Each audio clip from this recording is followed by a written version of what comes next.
한번 다시 한번 그 예산 통과의 부분을 한번 찾아주시고, 국가 예산 처리도 국가 본질 기능과 마약 범죄 단속, 민생 치안 유지를 위한 모든 수요 예산을 전액 삭감하여 이렇게 말했거든요. 그 대통령 연설 그 부분 한번 다시 한번 틀어줘 보세요.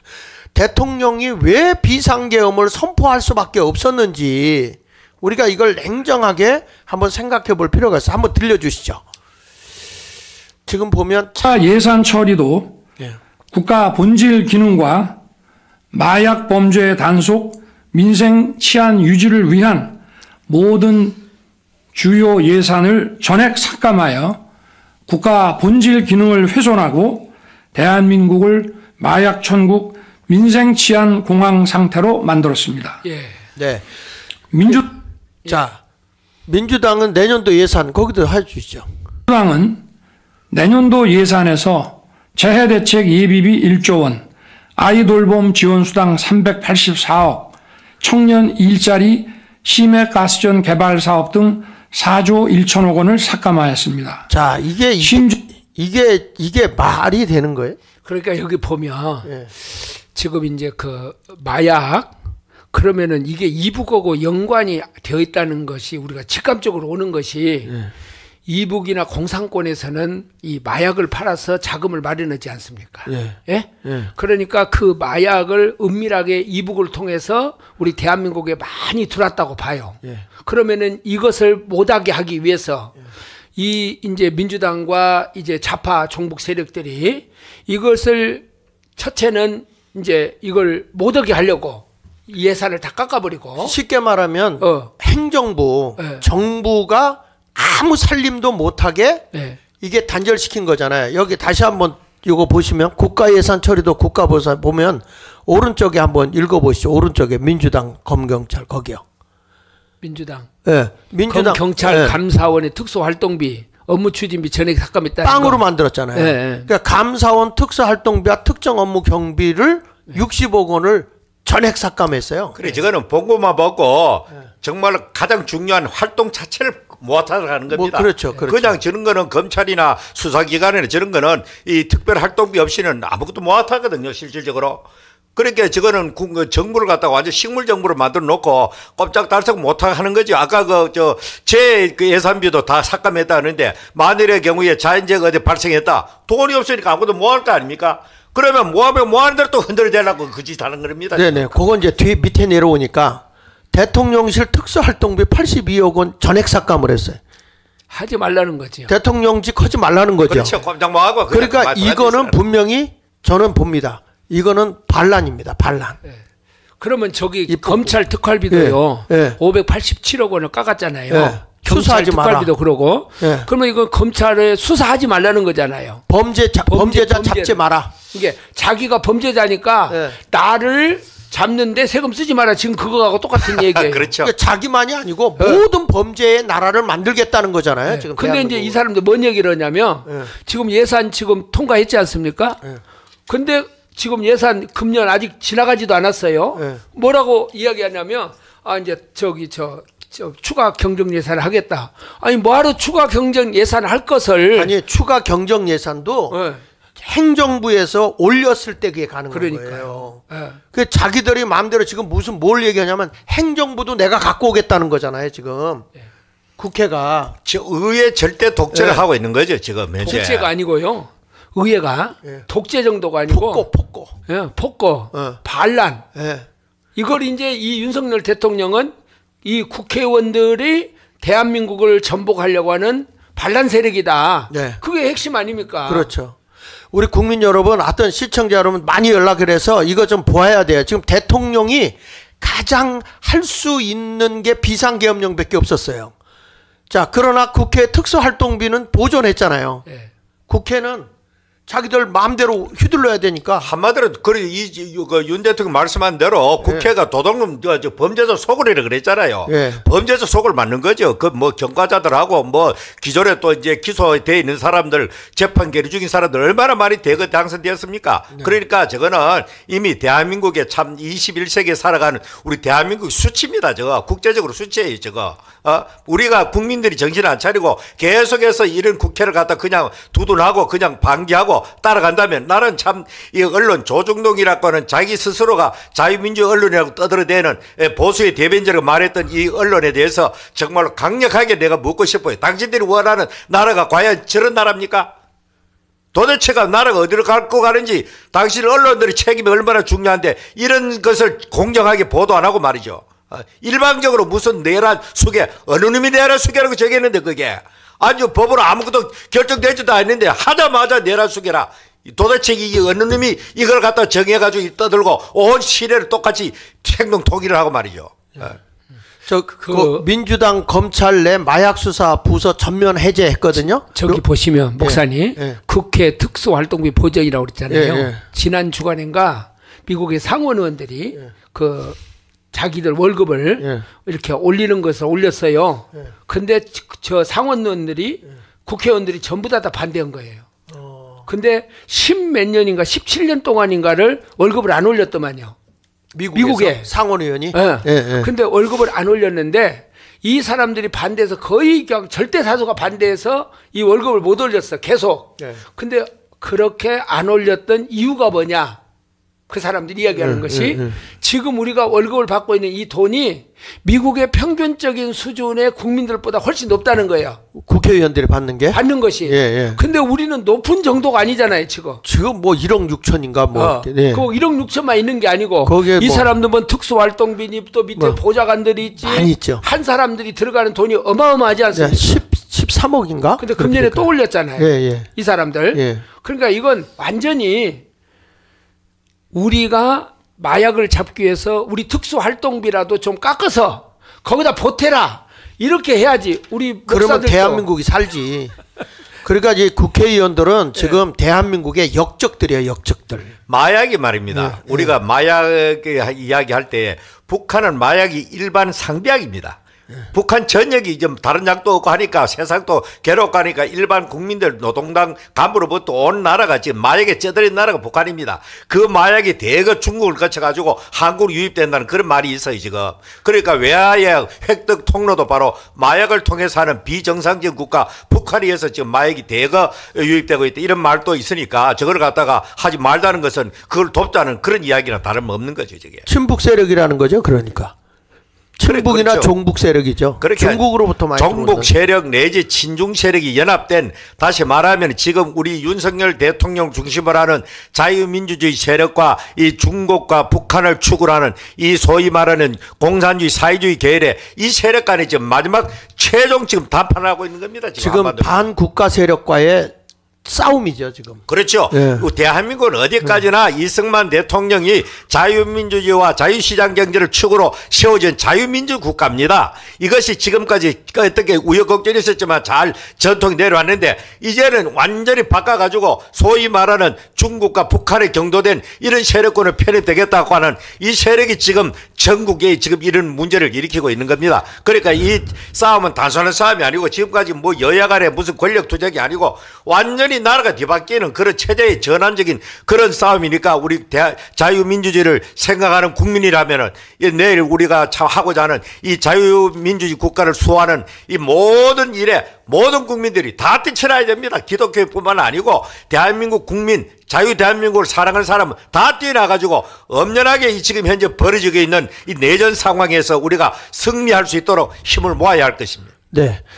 자, 그래서 이게 국민 저항권이라는 게 있더라고요. 국민 저항권. 그거 한번 좀 찾아주실래요? 국민 저항권 내가 보낸 자료가 있는데 국민 저항권이라는 거에 거기서 7페이지 정도로 넘어가 보면 정의가 있어요. 정의.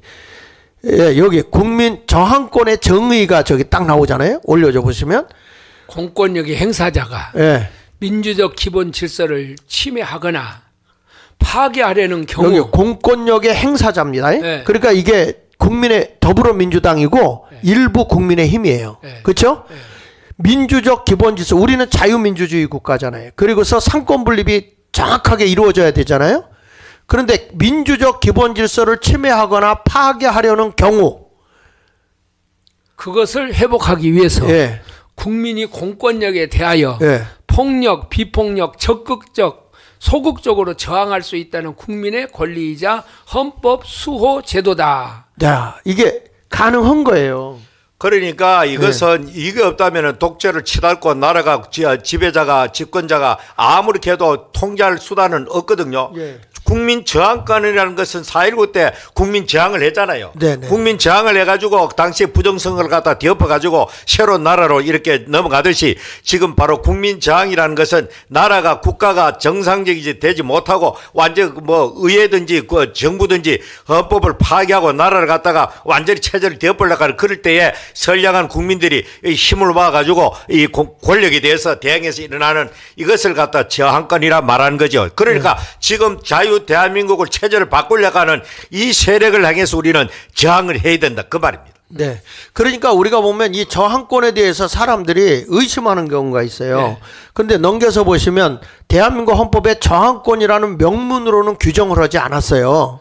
그런데 다수의 헌법학자들은 두 가지 이유로 저항권을 인정하거든요.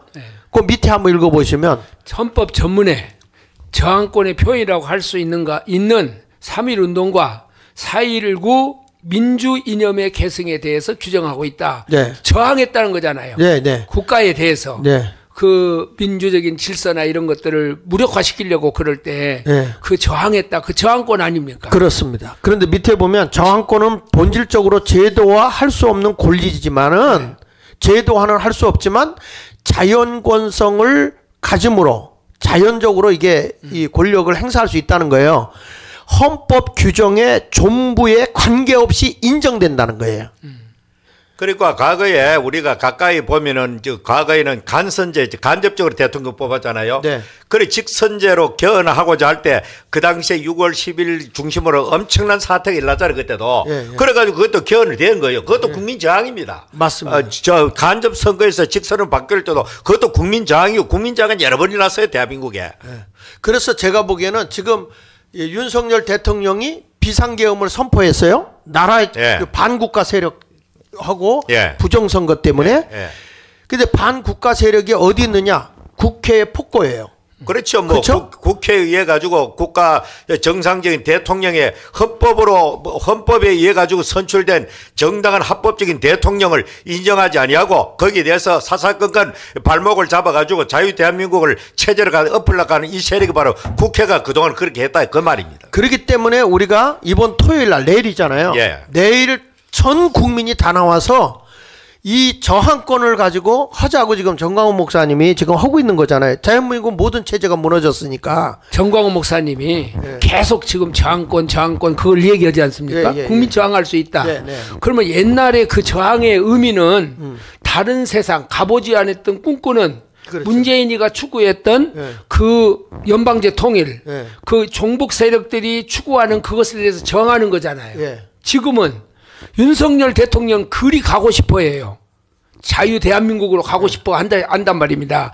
그런데 이것을 무너뜨리려고 하는 진짜 내란의 세력 그것에 대해서 우리가 저항하자는 거 아닙니까 지금? 네, 그래서 저항권을 행사할 수 있는 필수 조건이 있더라고. 넘겨주세요. 하나 넘겨보면 저항권은 기존의 헌법 질서를 유지하기 위한 소극적인 목적으로만 행사할 수 있어요. 그러니까 우리가 저항하는 건 뭐죠? 자유 대한민국을 지키는 거죠. 기존의 헌법 그렇죠. 기존에 가지고 내려오는 이때까지 내려온 자유 대한민국을 지키고 이렇게 체제를 뒤엎으려고 한 그 세력들을 향한 우리의 저항입니다. 그러니까 이 헌법 테두리 안에서 우리가 이 헌법이 잘 되었다고 생각하니까 헌법 테두리 안에서 우리가 소극적인 목적을 행사할 수도 있고 여기에 보면은 헌법 질서를 새로 세우자는 거 아닙니까? 적극적인 목적으로 행사할 수는 없다 그랬잖아요. 그렇지. 그러면 저건 뭐가 돼? 내란이 되잖아요. 그 쟤네들은 내란인 거죠. 그렇죠. 우리는 지금 뭐죠? 그 체제를 수호하는 전제입니다. 우리는. 그러니까 우린 저항권이야. 우리는 체제를 수호하기 위한 저항이고 저것들은 체제를 뒤엎고자 하는 저항인 겁니다. 그렇죠. 두 세력이 맞부닥치는 거예요. 그러니까 지금. 우리 애국국민 여러분 지금 우리가 하는 것은 가장 합법적인 겁니다. 정광훈 목사님이 지금 요구를 하면서 우리 광화문에 모여서 3천만이 모이자 자유민주주의 국가를 수호하는 사람은 다 나오자 이런 것들이 우리가 비판해야 할 대상이 아니고 지금 우리나라에서 저 자유민주주의 국가를 무너뜨리려고 하는 저 이재명을 비롯해서 박선원이 그리고 이 민노총 또 이 친중 세력들, 예, 친중 세력들. 이러한 세력들을 우리가 타도해야 된다는 거잖아요. 미국에서는 이미 이 상황을 처음에는 김관민가 좀 둥하고 있다가 시간이 가면서 이 상황을 정확히 객관적으로 보는 겁니다. 어디까지는 이거는 친중 세력 대 친미 세력, 그리고 다시 말하면 한미일 연합 세력과 북중러 이 세력 간의 대결 전장이 벌어지고 있다. 만일의 경우에 윤석열 대통령이 여기서 무너지면은 대한민국 지금까지 관련 없는 저 중국과 북한 쪽으로 편입되는 이런 참으로 우리나라로서는 생각할 수 없는 그런 나라로 전락할 수 있다. 그리고 이렇게 또 말했어요. 방송에 나가지고 만일의 경우에 이재명이가 정권을 탈취해가지고 자기가 정권을 잡아가지고 만일에 그 주한미군을 나가라 하면은 나갈 것이다. 우리는 나가고 다시는 안 돌아올 것이다. 경고를 하고 있는 겁니다. 지금. 여의도 순복음교회가 이번에 이재명이를 받아들였더라고. 그러니까. 예배드는데 나는 거기도 경악할 일이. 그 교회는 무너져야 된다고 생각해. 앞으로요 한국 교회는 재편이 돼야 됩니다. 전 있을 수 없는 일들이. 그러니까 애국하는 교회와 그리고 애국하는 교회를 비판하는 그 교회 간에 완전히 갈라져 가지고 자유 대한민국을 살아가는 교인들은 전부 다 그런 교회에서 다 터져 나와야 되는 겁니다. 애국하는 교회로 다 몰려야 되는 겁니다. 아니 교회를 와서 설교를 들을 수는 있겠죠. 이 사람들이. 근데 내가 얘기하는 것은 그러면 이 사람들이 반국가 세력이고 기독교의 가장 악법을 만드는 사람들이 이 사람들이잖아요. 맞아요. 그러면 이영훈 목사님이 예를 들어 당회장실이라든지 아니면 공개적인 석상에서 물어야지요. 당신 이런 것에 대해서 민주당에서 왜 이렇게 하냐? 할 거냐 안 할 거냐? 동성애법을 반대한다면서 동성애를 지지하는 사람을 갖다가 박수 쳐주고 말이에요.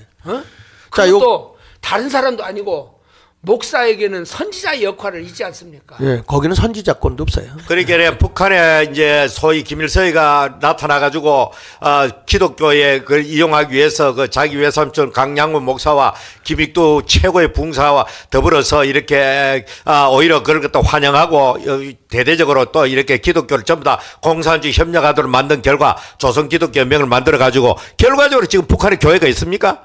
다 소멸되고 다 말살됐잖아요. 예.